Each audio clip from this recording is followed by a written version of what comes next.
Voilà, bonjour les amis. On veut déterminer les entiers naturels P et Q tels que racine carrée de P plus racine carrée de Q soit égal à racine carrée de 2009. Donc, ici, je vais d'abord exprimer racine de P. J'aurai racine de P égale à racine de 2009 moins racine de Q. J'envoie racine de Q au second membre, il change de signe. D'autre part, ici, je vais plutôt exprimer racine de Q qui est égale à racine de 2009 moins racine de P. J'ai envoyé racine de P au second membre qui change également de signe. Par la suite, je vais élever les deux termes au carré. Donc, au carré. Qu'est-ce que cela me donne? J'appuie le produit remarquable A moins B au carré égale A carré moins 2AB plus B au carré. On va appliquer ce produit remarquable. Qu'est-ce que cela nous donne? Ici, racine de P au carré va donner P. Ici, ça va faire le premier terme au carré, c'est-à-dire 2009 moins 2 AB, c'est-à-dire moins 2 racine de 2009 racine de Q plus B au carré, racine de Q au carré qui est égal à Q. C'est-à-dire encore P égale à 2009 plus Q moins 2 racine de, ici je peux faire entrer Q dans le radical, 2009Q. C'est ce que nous obtenons comme valeur de P. Ici, on va faire la même chose. On élève les deux membres au carré.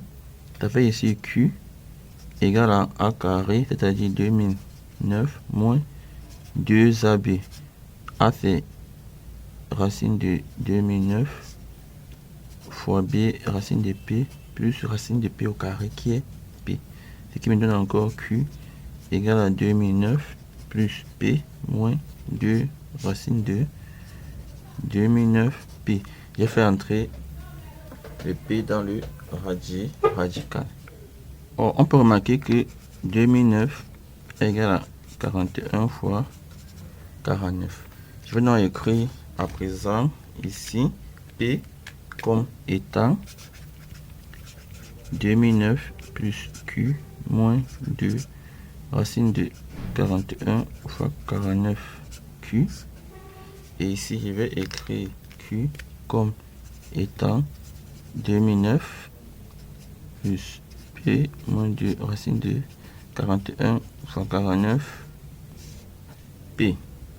Autrement dit, j'aurai encore ici P égale à 2009 plus Q moins 2. Donc 49 va sortir. Ta racine va donner 7. 7 fois 2, 14. Donc moins 14 racine de 41 Q. Et de l'autre côté, nous aurons Q égale 2009 plus P moins. De même ici, racine de 49 c'est 7 fois 2, 14 racine de 41 P. Très bien. Or ici, on a dit P et Q sont des entiers naturels.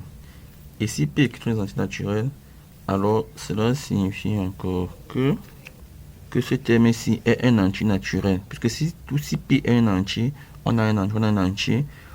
Pour que ce soit un entier, il faudrait que racine de 41Q soit un entier. Et pour cela, il faudrait que 41Q soit un carré parfait. Pour que sa racine carrée soit un entier. Et comme 41 est premier, il faudrait que Q soit égal à un certain 41 fois, disons, 1 x au carré. Pourquoi? Parce que 41Q doit être un carré parfait. 41Q doit être un carré parfait.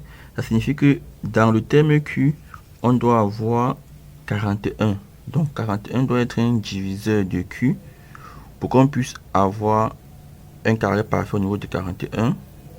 Et il faudrait que, en écrivant donc 41, que le terme qui reste soit aussi un carré parfait. Pour qu'en faisant la racine carrée, on obtient un carré parfait. De même ici, racine de 41P doit appartenir à N parce que Q est un entier. Donc pour que ce soit un entier ici, il faudrait que lui il appartient à n. Et pour cela, il faudrait que 41p soit un carré parfait. Et cela signifie encore que P doit s'écrire comme 41 fois un certain y au carré.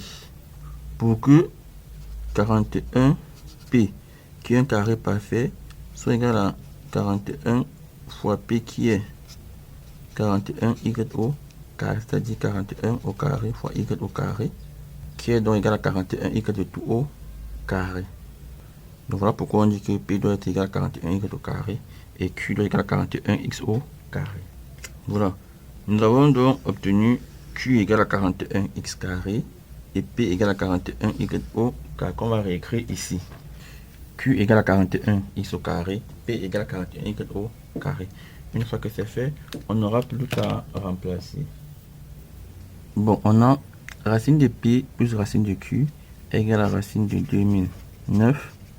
Signifie quoi? Ça signifie que racine de, je remplace P par sa valeur 41y au carré plus racine de Q 41x au carré égale à racine de 2009, c'est encore, on a dit 41 fois 49.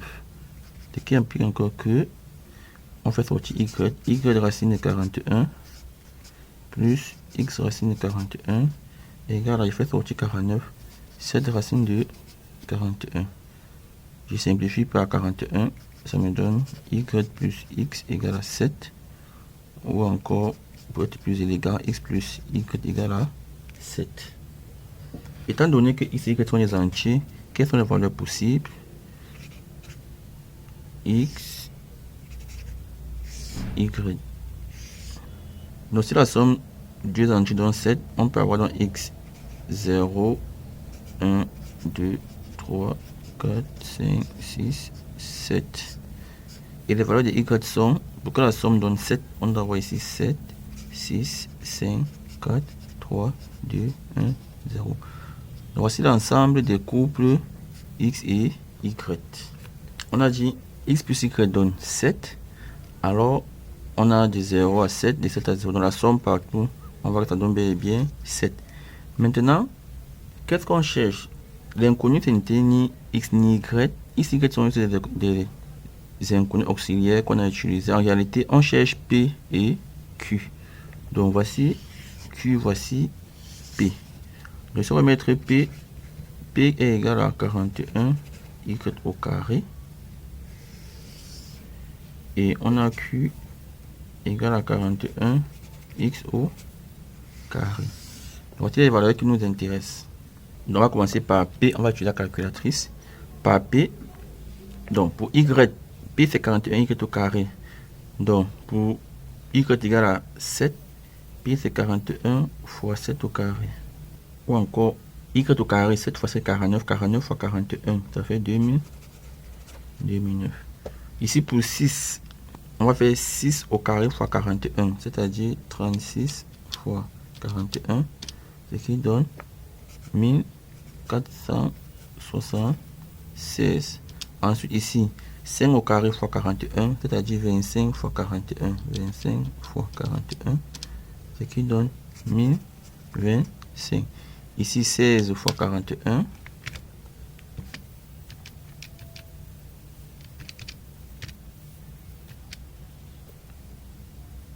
656, 9 fois 41, 369, 4 fois 41, 164, et ici 1 fois 41, 41, 0 fois 41, 0. Et pour la valeur de Q, on va utiliser les valeurs de X. Donc ici, on va faire 41x au carré. On va donc faire ici 0 au carré fois 41, 0. 1 au carré fois 41, 41. Ici, 2 au carré, 4 fois 41. Pour ces valeurs symétriques, on aura 164. Ici, 3 fois 3, 9 fois 41, 369. Ici, 16 fois 41, on aura 656. 25 fois 41, on aura 1025. Ici, 36 fois 41, on aura 1476. Et enfin, 49 fois 41, on aura 2009. On aura donc, on va pas tous noter, on aura dans les couples 2009, 0, 1476, 41, ainsi de suite, jusqu'à 0, 2009. Et on aura aussi l'inverse, c'est-à-dire 0, 2009, 41, 1476, ainsi de suite, jusqu'à 2009, 0. On aura 7 couples, en tout, on aura 14 couples. 14 couples. Voilà les amis, merci d'avoir suivi, restez coachés à la chaîne et à très bientôt pour de nouvelles vidéos. Ciao, bye, bye.